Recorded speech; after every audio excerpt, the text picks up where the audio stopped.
everyone, my name is Dr. Munir and welcome to the third series of the webinars Skills Accelerator, and today we have Britta.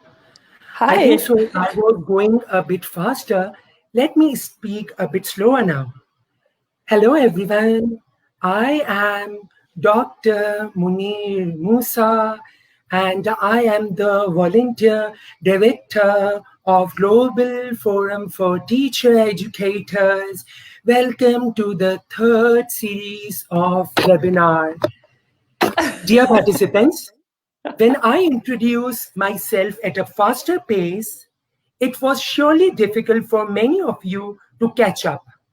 Similarly, when I spoke at a slower pace, it was again hard for many of you to process information. Let me now formally introduce myself at a normal pace. My name is Dr. Munir Musa, and I am the volunteer director of Global Forum for Teacher Educators. I warmly welcome all of you in the third series of webinar, Skills Accelerator. Today, we have one of the top public speaking, acting, and a vocal coach, a dear friend, Ms. Britta, and she will help us learning about improving our public speaking skills. Britta, thank you so much for accepting my invitation. Over to you, You're so please. welcome. Thank you so much. Can all of you, I'm just looking through the chat and where everyone is from, and I'm just blown away. Like there's Romania, there's Italy, there's Istanbul, Mexico, Philippines, Nepal. So thank you everyone for being here. So like Munir just said, my name is Britta. I am a acting coach, I'm a vocal coach, I'm also a speech scientist. So what I do is I teach my clients how to present themselves and their content in a better and more compelling way. And my journey into this is quite an interesting one because for the longest time, I've been afraid of public speaking. I had this desire to be on stage. I had this desire to be a speaker. And yet there was this little tiny voice inside of me that said, you cannot do this. You will never be able to do this. So I shied away from speaking for the longest time, even though I was studying voice and body language and communication. And then I had a really bad breakup. And I decided I need to leave the country. I mean, it was that bad. And I ended up in Canada. I'm not going to go into the details of how that happened, but I ended up in Canada in a 5-week acting class, kind of by accident. And in that class, I could not shy away from performance. I could not shy away from stepping into the spotlight because it was part of the curriculum. And so I did. And I noticed, oh my God, speaking is doable and public speaking is doable. And I really dove deep into everything that had to do with public speaking and with speaking. And I really loved the way Munir was introducing himself when we started this, how he said, oh, I was speaking too fast when I first introduced myself. And then he spoke really slow. And then he found the beautiful middle pace of speaking. And it was so beautiful for me to see because it showed me again that speaking has so much to do with leadership. If we are not able to speak in a powerful way, we cannot be good leaders because then our messages, our content gets lost. So when I teach, when I coach, I really have to make sure that my speaking is on point. Now, that doesn't mean that I have to be perfect. That's way too much pressure. But we need to make sure that when we teach or when we coach, that we speak in a way that really conveys our message. So, and what I want to do with you today is I want to take you through little bits and pieces of what I teach. And I want to give you little bits and pieces and tips and tricks of what you can do to become even better teachers. Because I firmly believe that teaching is a calling. I had so many great mentors. And at one point in my life, when I was working with her in Canada, I lived there for a couple of years.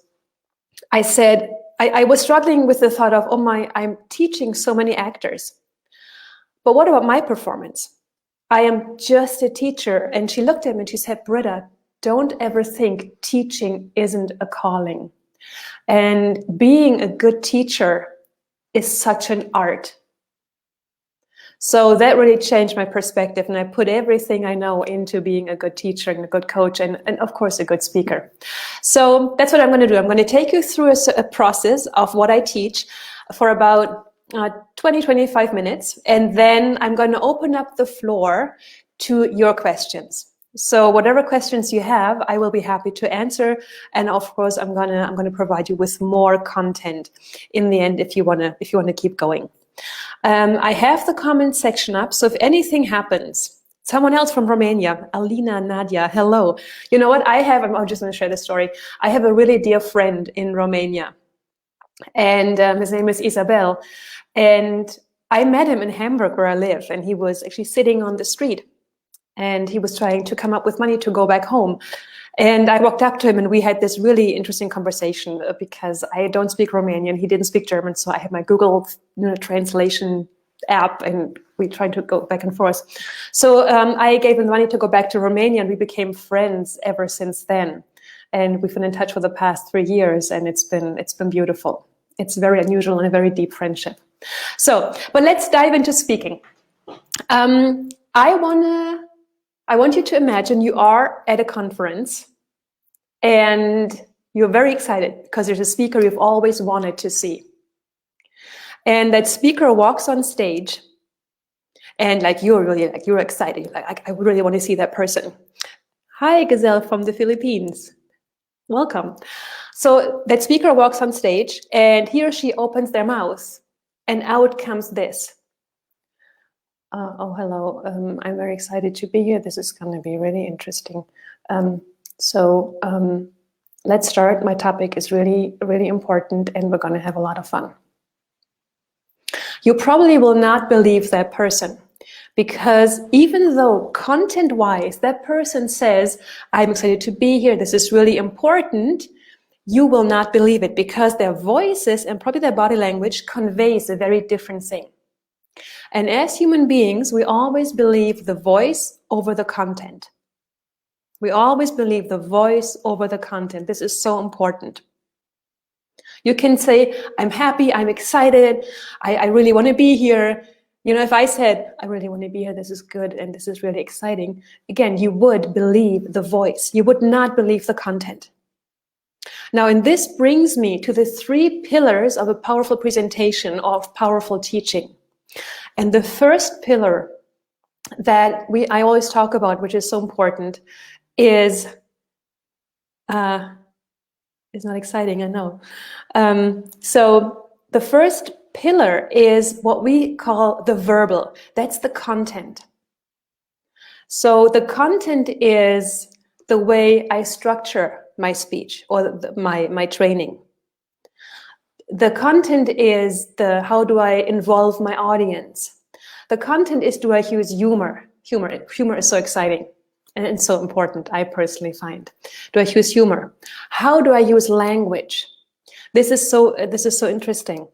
What I oftentimes witness is when I coach someone writes their speech or they prepare their teachings and they write everything they want to say down word by word by word. And the sentences become really long, and the language and the words they use sound superficial. Right? So I'm seeing questions coming in. I'm going to take a screenshot and I'm going to answer them when we move into Q&A. Just bear with me. I don't want to lose any questions. From Cornelia. Okay, thank you. All right, so when we speak, we need to make sure that we are using short sentences and simple words. Now, it doesn't mean we dumb our audience down. That's not the point. But the thing is, when we speak, our brain is only capable of digesting thoughts that are 8 to 12 words long. So imagine you're listening to someone that does not pause, that makes really long sentences and keeps going, keeps speaking and it uses very complicated words, and they don't pause. They're probably very, very difficult to follow, right? So when you speak content-wise, short sentences And one of my mentors always said, pillow talk. So meaning, how do you speak when you wake up in the morning, you turn around and you speak to your partner? See, I would never say to my husband, beloved husband, would you please? And then I would make this, really complicated sentence of him asking if he could make me coffee. I turn around and I say, darling, can you make coffee? So when you speak, when you present, pillow talk, short sentences, use humor, make sure you have a structure, involve the audience. You can use hypnotic filters such as, do you remember when? So by saying, do you remember when, or imagine that, you are implying to your audience that you want them to imagine something. So you take them on a journey with you. So there's some Alice from Romania, welcome. And Philippines, Jean, wonderful. Peru, David Para Benavides. So that's the content. So that is what we say. Most speakers I work with, or most coaches I work with, only focus on the content. They forget that the delivery part, the performance part, is equally important. So now, when we look at the performance part, we look at the nonverbal. That's the body language. So when we speak, and it can be standing on stage, it can be standing in front of students, it could be sitting down like I am right now. I'm sitting right now. So when we teach, when we are standing or sitting, make sure that you're upright. So imagine there's this string coming out of the top of your head, connecting you all the way to the heavens. And at the same time, ground yourselves down. So we're always moving, we're always working in two directions. We're grounding ourselves down through the soles of our feet, and we're also connecting ourselves up. And then Macedonia, hello Milka. So then there's an energy moving through our body. If we slouch, it really shifts our presence. And it also, and I'm gonna get to this in a moment, it also influences the way our voice works. So being upright and also be grounded. So when you stand, make sure that the weight of your feet is distributed equally on both feet. So you're not, leaning over to one side, and you're not leaning over with one hip. Italy, Francesca, hello, welcome. So make sure that you're grounded and you're upright. Also, make eye contact. And I always distinguish between I'm staring at my audience, like when we were kids, we used to play this game, I can look at you longer without blinking my eyes. So it's not that. So when you make eye contact, really see your audience. Don't just look at them. Really, really see them. It makes such a difference. And also put that inner smile into your eyes. It's that little, how do I say, this little thought of, I have a secret that I'm going to share with you, and this is really exciting. Right? So that little sparkle in your eyes, that is what we need. And I firmly believe if we then really speak with our audience when we present or when we teach, as opposed to talking or speaking at them, then there's a relationship that's happening. Because in speaking, any kind of speaking, and I'm talking coaching, teaching, large stage, virtual, like a private talk that I have, thank you, Devi, a private talk I have with my husband, we're always looking for the connection. We're always looking for relationship. And the best speakers that we know are the ones that are in relationship with the audience. Meaning they can respond to whatever is happening. So many speakers I work with they say, oh, I want to be in control of the room. And I say, well, what does it mean? What does being in control Montenegro, hello Nermin, I hope I'm saying that right. So what does being in control of the room mean? And then they say, oh, that means everything goes according to plan. And I say, oh, how stressful. If I have to make sure everything goes according to plan, then I lose all my spontaneity. I lose the relationship because I'm turning into a rigid speaker. Because I have a plan, I practice my speech, and now nothing must happen. I believe, yes, so Alexandra just said a good speech has to be an enthusiastic one. Totally agree, and I'm going to get to that in a moment.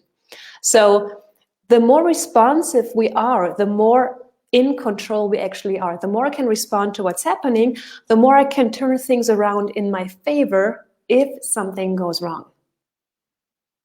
So I always keep that in mind when I always tell that my students or my clients that the thing of being in control is a total illusion. And I think we all know that.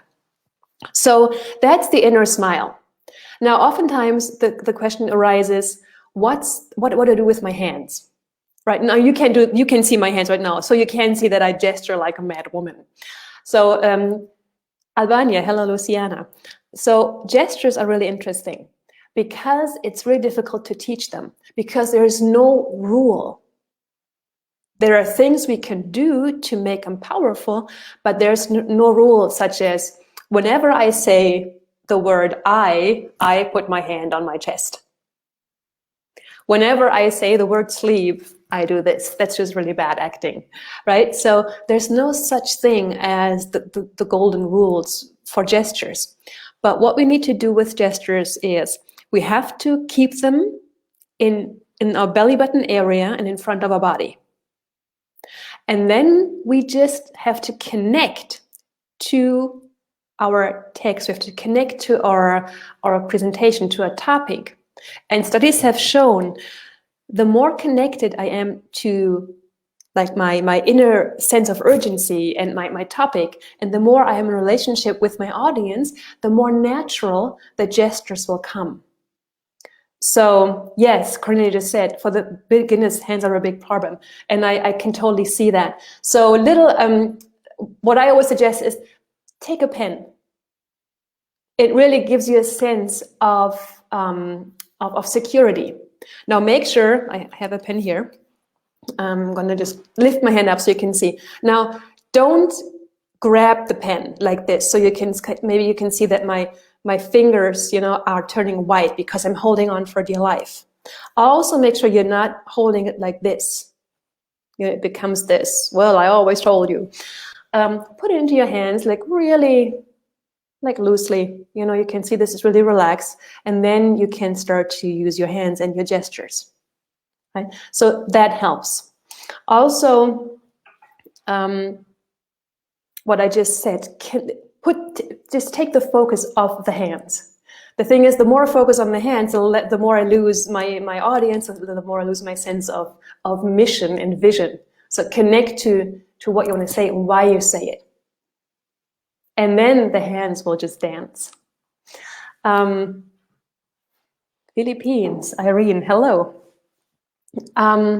Right, so Lucia just said, gestures naturally come when we speak. And it's really difficult to speak in an engaged way without gestures. You can try that at home.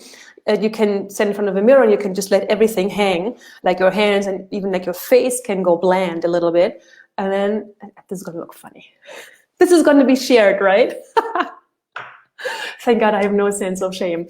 So let everything hang and even your face goes bland. And then try to formulate really subtle, intelligent thoughts. Even now I'm gesturing. Really intelligent thoughts without gestures and without using your face. It's difficult. So as soon as you find that sense of passion and purpose and you connect to what you're saying, then your gestures will follow.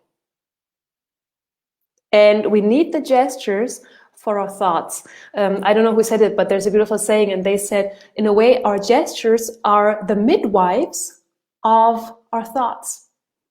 That's why even on the phone, and we have an engaged voice, we will use hands, right? It's like, well, you know what I told you, and I'm going to gesture, I'm going to be really excited. So that's why gestures, it's hard and very easy at the same time. Hang on. Munir, please, as a speaker, need to know your audience. Yes. Hang on. Let me please share a few face exercises. Munir wants me to share a few send us. Okay, Munir, specify the face exercises, because I'm going to move on into the voice, and then I'm going to do some more exercises. But put in the chat what exactly you want, what you want to hear. Okay, so that's the nonverbal. That's the second big part of powerful communication or powerful presentation. So that's the nonverbal. That's the body language. And I didn't say it, but of course the movement, the mimicry of your face is also important. Yeah. So now let's move on from the nonverbal to what we call in speech science the paraverbal. Myanmar, hello. So the paraverbal, which is in a way what lies above or below the verbal, the content, and that's the voice. And ask us you to share a few face gesture. Okay, at the end, wonderful. For relaxation, yes, I will. So in the end, I'm going to share a couple of exercises that you can do that before you walk on stage. So we have the verbal, the content that we talked about in the beginning. We have the nonverbal, the body language. Now let's move on to the paraverbal, so the voice. And I said it earlier, the voice carries the meaning. The voice carries the meaning. We cannot be powerful speakers if we do not know how to use the voice. And there are so many things that come into play in terms of the paraverbal. And going back to Munir at the beginning, that's for one is the rate at which we speak. If we speak too fast, a couple of things happen. First of all, I, as the speaker, lose my train of thought. And oftentimes, at least what I notice in my coachings and from my experience is, if I am too fast, intonation is so important. Yes, Salma. So when I speak too fast, I don't even know how my sentence started, and I just keep speaking, and then I make this long sentence that no one can follow. So when you speak, make sure that you can still think while you speak. In speech science, we really call it that speech thinking. I think while I speak. And with that, with a rate of speech, comes pauses. And oftentimes, pauses are so feared by the speaker. It's like this doomy, gloomy thing. I have to pause. And the pause feels like forever. And it feels very vulnerable. And then we avoid the pause because we don't want to feel that vulnerability. And we want to avoid that someone, takes advantage of that pause. So when you speak, we have to learn. We really have to learn how to deal with pauses. And Steve Jobs is or was such a great example, and he's considered one of the best speakers of the past decades, scientifically proven. So he used pauses so well. And the pauses help me as the speaker to relax internally, to maybe think about what I want to say next, and it also creates some sort of suspension for the audience. And also, it allows my audience to digest what I just said. If I did not pause, then you would not be able to digest what I said. And I wouldn't be able to digest what I just said. So the pausing really helps. And oftentimes pauses feel like forever. They're not. It just feels like it. And I know that feeling of vulnerability, but it's just a feeling. Feelings are not going to kill us. It just feels like it. So we have to learn to make pauses. The other thing is, and it came up in the comments a couple of times, is that intonation. So an intonation, or what we call modulation, that's the movement of the voice. That is how we emphasize words. It's the opposite of being monotone. Again, I already gave that example, but if I would speak like this, then you would not think I'm a very, it wouldn't be very exciting to listen to, because everything is on the same note, and it would just not really be exciting for you to listen, because it's all this kind of flat line of speaking.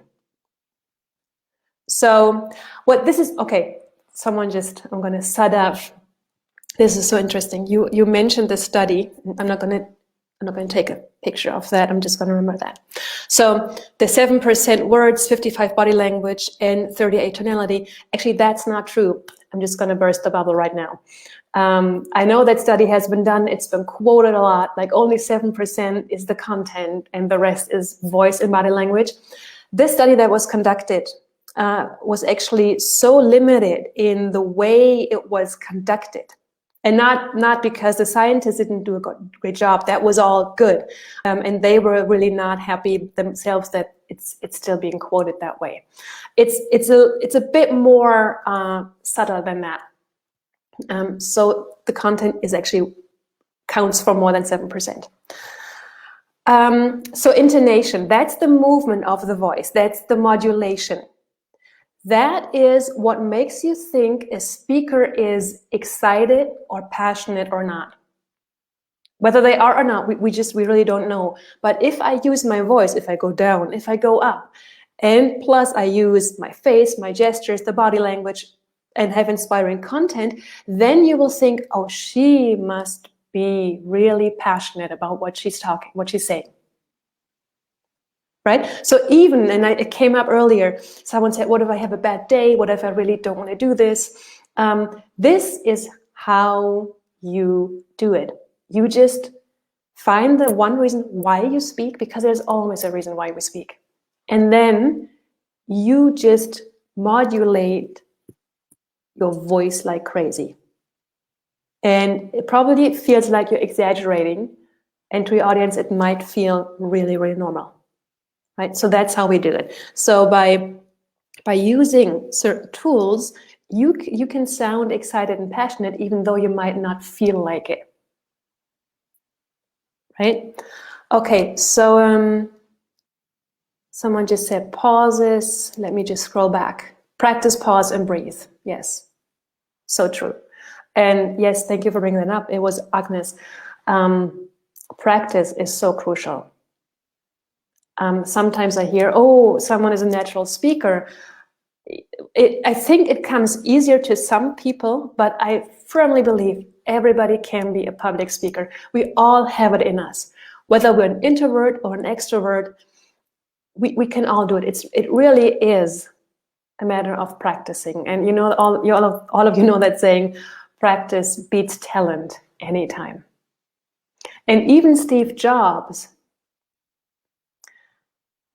practiced his keynotes 80 to 100 times at least. Every single word was practiced. And it sounds like he just walked on stage and just gave a keynote. It was not that. He really practiced. So everybody can do it. I so firmly believe that.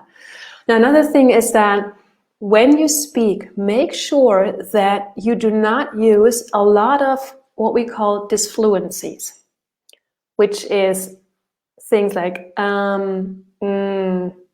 ooh. All of that are considered disfluencies.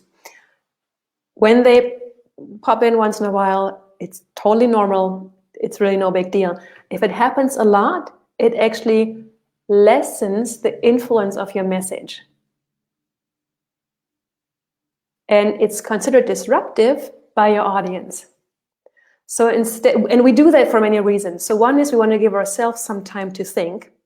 So we go, And in that, we think of what we're going to say next. And we also want to tell the audience it's still my turn to speak. It's my turn to speak, so you don't speak. So that's why we make a noise, so that no one can take that word from us. So instead, breathe. Let the breath just drop in, and then keep speaking. Maintain eye contact, breathe, and speak. Also, what Steve Jobs is, he used a lot. It always happens.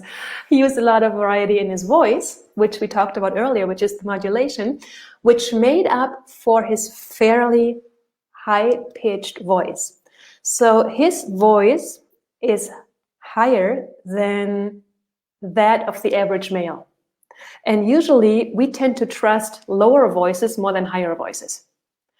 He made up for that by using a lot of variety. Same goes for volume. So volume is really important. We really have to make sure that our voices fill the entire space. If you're not super loud, you still have to make sure that you fill the space. But again, you can make up for that with variety. Steve Jobs did the same thing. And a little side note, I'm just going to look through the comments if something came up.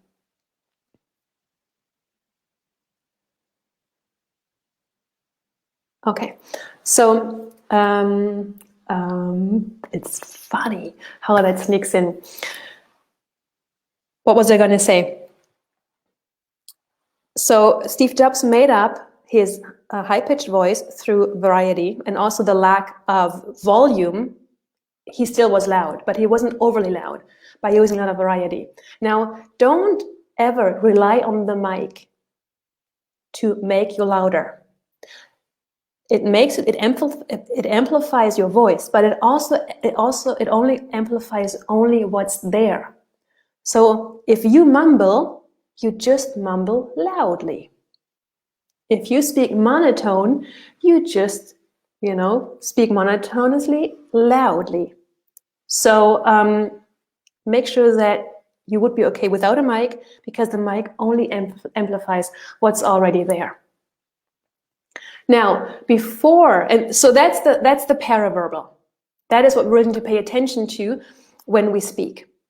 And again, we cannot be great leaders without being great speakers. So imagine Martin Luther King standing there going, I have a dream. I have a dream that one day we'll all be united and equal and do. No impact. I have a dream. Pause. And then he kept going. So this is so interesting. I could go on for hours, but I won't. But this is the overview of what's really important. Now, before you walk on stage, and I know the attendance sheet is now available and open, I just want to give you something that you can do before you walk on stage. Now, you warm up your faces. So I'm going to do this right now, and this is fun. This is going to be shared. So really warm up your face. Breathe. And we could do an entire session just on how important the breath is for communication. So you warm up your face. It looks funny, I know. Then you blow your lips. So you start to warm up your vocal cords.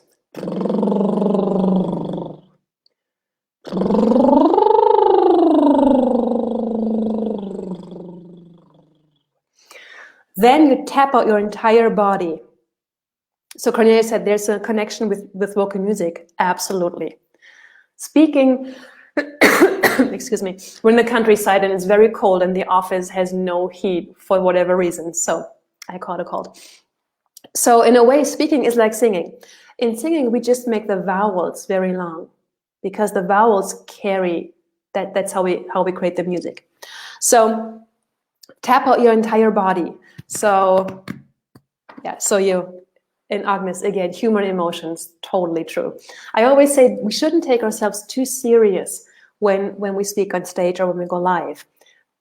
we should be prepared and we should take it serious, but we need to have a sense of humor about ourselves, because it's never life or death. It just feels like it. And speaking is so powerful, and it's just powerful. I could go on. So again, before you walk on stage, warm up your face, blow your lips, tap out your body. And you can't see me do this right now, but I'm tapping out my entire body. You know, my arms, I can tap out my face, I can tap out my head.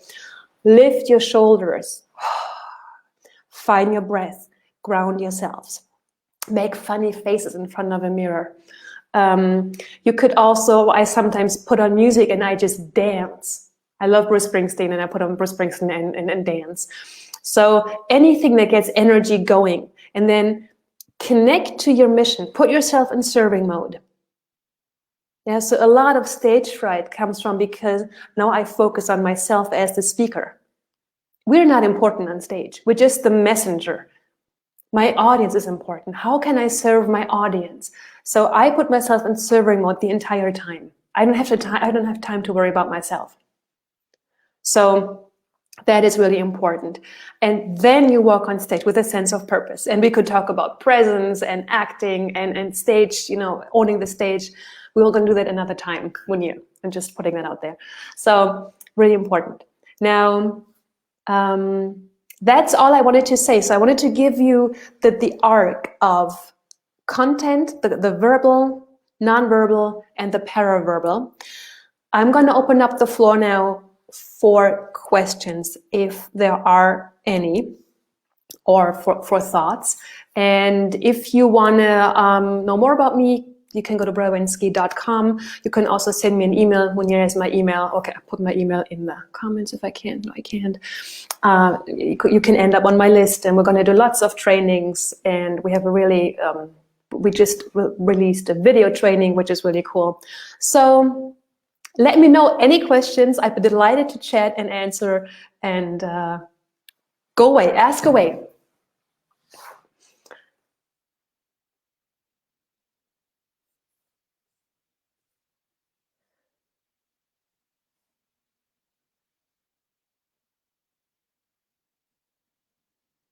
Okay, so Irene said, how to overcome nervousness. And then we have, no, I don't want to lose the questions, the shivering of the voice. So nervousness, really, what I just said is, nervousness is when I focus too much on myself. I'm just gonna, take a picture of that question with the shivering voice so I remember. All right. How do I get your mouth and drink a lot? Okay, so the nervousness comes when I focus too much on myself. First thing is practice. Make sure that you have your talk down. Second thing is put your focus on the audience. Third thing is move away from all the stories you tell yourself, right? It's just narrow down on, I'm stepping on stage, I'm going to give a talk. That's it. What's problematic is all the stories you tell yourself. What if something happens? Oh, this getting on the stage means I'm going to fail. Getting on this stage means everybody's going to see I don't have a clue about what I'm saying. You know, all of these stories that that come in, they're not true. So focus on just the event. I'm stepping on stage. I'm reading while I speak because I'm going to grab all these comments. Hello, Britta. Yes, I could. I'm over time. I know. No, nothing like this. I just want to tell you, I can put the comments on the screen if you can see. Yeah, I could. Yeah, I know. I saw that. What I'll do, don't worry about it. I will put all the comments on the screen from now. Wonderful. Don't worry Wonderful. about it. Okay. Okay, great. Thank you. So that's the thing. So that's how you overcome nervousness, and really warm yourself up. Put yourself into your body. Tap it out. Dance. Think about something funny. Don't be afraid of things that have not happened and that probably won't happen. If someone asks a bad question, you'll answer it. And if you can't, you say, thank you for the question. Let me get back to you. If you trip and fall, well, get back up. You know, if your pants rip, Put on a scarf, laugh about it. It's not the end of the world. And also, I don't know any speaker who is not at least a tiny bit nervous. I am. I was nervous before I started this. So it's human and it's not at the end of the world. How do you keep your mouth from getting so dry? That's a good question. You have to keep drinking. So my mouth is really dry right now. So I swallow a lot, and I just had a sip of water. Also, maybe slow down a bit and make sure you're really hydrated before you speak. Now, I'm talking really fast because I want to get all the questions in, so my mouth is getting dry. So drink in between. That's totally doable. That's fine with most events. And make sure you're hydrated before. Don't drink any coffee before on stage, because it also dehydrates. No peppermint, that also dehydrates. No milk, that puts lots of slime around your voice, your vocal cords. How do you overcome stage fright? I think I just started to answer that. It's a big one. It's practice, and it's totally doable. What are the most important properties of the voice? I need that to be more specific. Any tips for public fear? I think that's the fear of public speaking again. So I can't add anything. Tips, what are the properties? That's also a big one. First thing you need to know is you need to analyze your audience. So who is it that you're talking to? The better you know your audience, the more precise you can be. That's one thing. The other thing is find the through line of your talk. So what's the one thing you want your audience to remember when you're done speaking? Oftentimes as speakers, we put everything into our talk. And then we overwhelm them, we overwhelm ourselves. So ask yourself, what's the one sentence I want my audience to remember? And then you structure your talk around that. Do not put everything you know into your talk, 80% at the most. It's like, I don't know, Christmas here in Germany is like, we eat for 3 days. And by the end of day 3, I can never ever see any food in my entire life again. That is how we treat our audience when we present. We put everything into a talk and we overwhelm them and we overwhelm ourselves. 80%. Go to the nice restaurant having a light 3-course meal so that when you're done, they say, I could hear more, but I don't. I'm good. How do we relax before the talk? Same thing. Get out of your head into your body. Out of your head into your body. It is so important. We create all these stories in our minds, and then we relate to the voices in our heads as opposed to relating to what's really happening, which is, I'm just going to give a speech. But we're relating to, you're a failure, everyone's going to find out that you're a fluke, and I want to trip and fall, all of these voices, and then we get scared. No, you're just giving a speech and you're going to do great. Do you think the pauses during speech are due to non-native speakers of a language? Do you mean that the pauses are more important when we're non-native speakers? Scientifically speaking, pauses are important in every language. But they might be more important when we are non-native speakers. But I actually doubt that. But we need to really give ourselves the space. So no matter what language, native, non-native, give yourself the space with the pauses. Do you think being loud and clear is important, or loud and fast? Well, loud and clear, I mean, loud in terms of it needs to be appropriate. I don't want to yell at my audience. But loud and clear, yes, articulation, I haven't mentioned that. Articulation is really crucial. The opposite of mumbling. What are the good properties of the speaker's voice? Again, I could talk for hours about this. So a study has been done, and they looked at Steve Jobs, and they looked at why he was so powerful in his speaking. And what they came up with, and I mentioned that, is even though his voice is fairly high-pitched, he used a lot of variety. So that is really important. He didn't use a lot of disfluencies when he was speaking. So he had very little of those. he emphasized beautifully. So he would say something like, this is very important. So he would stretch the words out and just raise the voice a little bit, which made the audience go, oh, there's something coming up and I need to listen. They also looked at Donald Trump, and he emphasizes by doubling words. He says, this is very, very important.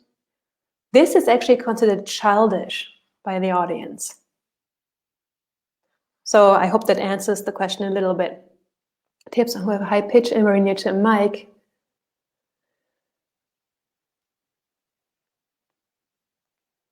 So with a mic, you always have to make sure that, that the distance is a good one. So if you're like too near, there's going to be these popping sounds. With a high pitch, again, it's such a broad or in a way deep question, because usually we trust speakers who have a lower voice, like male or female, more than high-pitched voices. But if you use variety, and this is like the magic word in a way, variety makes up for so many things. The down and the up, so the intonation. If someone speaks loud and monotone,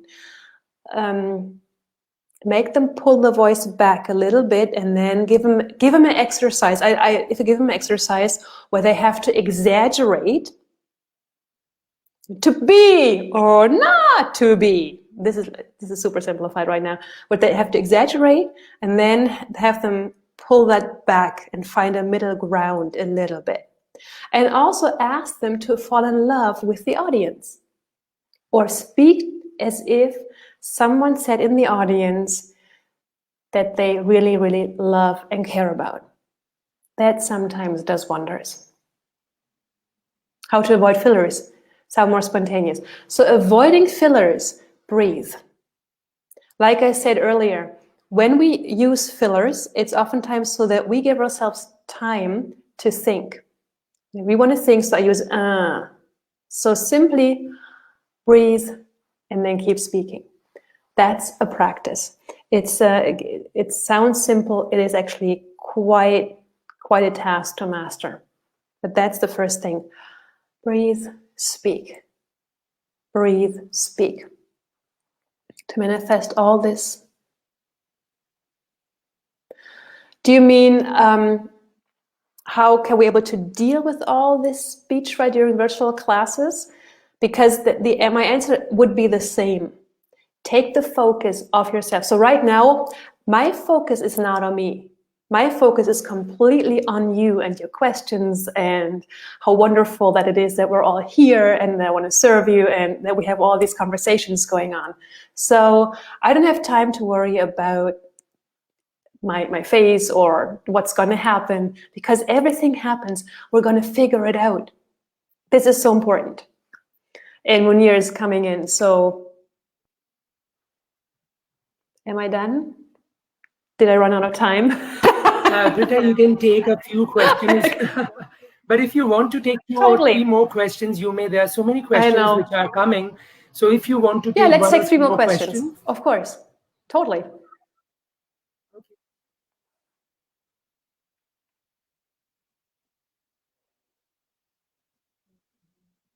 I'm going to have a sip of water while we wait.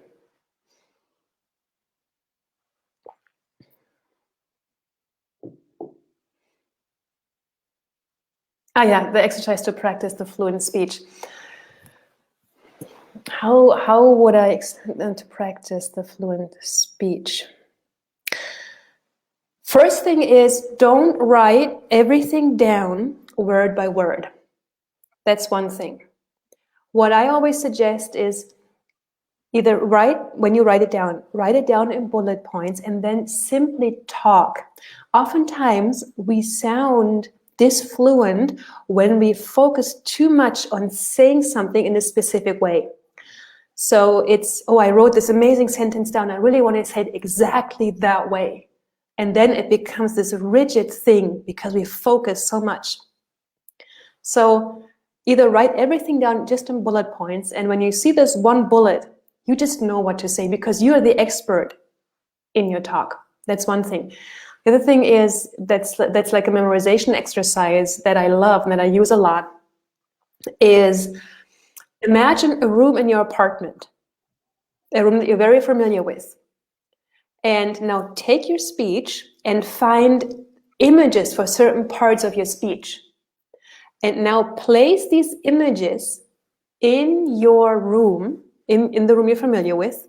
And then when you give the speech, you simply walk around that room in your mind and you say what you see. So for example, when I talk about stage fright, I walk into my living room at home, I see the purple couch to the left. So I imagine a shivering person sitting on that couch. So I know, okay, that's my image for stage fright. And then I just talk. The other thing has a lot to do with the breath. So you really have to find the relaxed breath in order to speak fluently. And I'm sorry, I really have to keep it that short because that is, I think that was like a year of my studies, but that's the beginning. So Ivy, what's the difference between pitch, voice, tone, and volume? They're used interchangeably. So pitch is how high or low your voice is. So this is a very high-pitched voice, and this is a very low-pitched voice. So that's high, low, or medium. The voice is that's the voice. You know, that's the tool in itself. The tone of the voice is it links to the pitch. Right? So the tone of voice is how much timbre do I have? Which right now there's like a lower timbre, as opposed to there's a higher one. And the volume is how quiet or how loud do I speak? So that's the difference. Anything else? We're going to make room for one more question, if there's one. Britta? I can totally hear you, yes. Can you hear me? Okay, Britta, I think so it's done. Britta, to be honest, I was not willing to appear on the screen, but you have inspired me to put on my camera, to be honest. And thank you. We are honored to have you on Global Forum for Teacher Educators platform. It was an interactive session. Dear participants, I have been following Britta's Facebook group and website and learning a lot of things to improve my communication skills. I'm sure all of the participants want to thank you for sharing facile yet important skills. Britta, thank you. And I hope that you will continue supporting Global Forum for Teacher Educators. You're so welcome. It's been a pleasure. And there was one more question I want to answer. And it was, sorry, do I have 1 minute? How much should people, Nadia said, in practicing in front of a mirror when you practice the speech, is it helpful or not? And I would say, in the beginning, don't practice in front of the mirror because we move into judgment so quickly. But once you've spoken your speech 1 or 2 times, totally move in front of the mirror or record yourself and then take a look at yourself. But when you do, stay out of judgment. You know, so many speakers go, oh my God, I look weird, or what do I do with my hands? And then we move into all these stories, what it means about us, as opposed to, okay, so I should use my hands a bit more, or I need to pull my hands up a bit more. Maybe I should smile a bit more, as opposed to I'm not smiling, I look weird. Right? So if you're able to stay out of judgment, then do it. It is helpful. I would prefer the recording over the mirror, but that's a personal choice. All right, Munir, I'm done.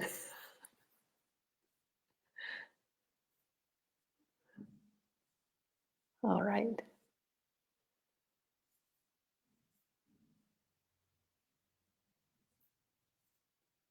Am I still live?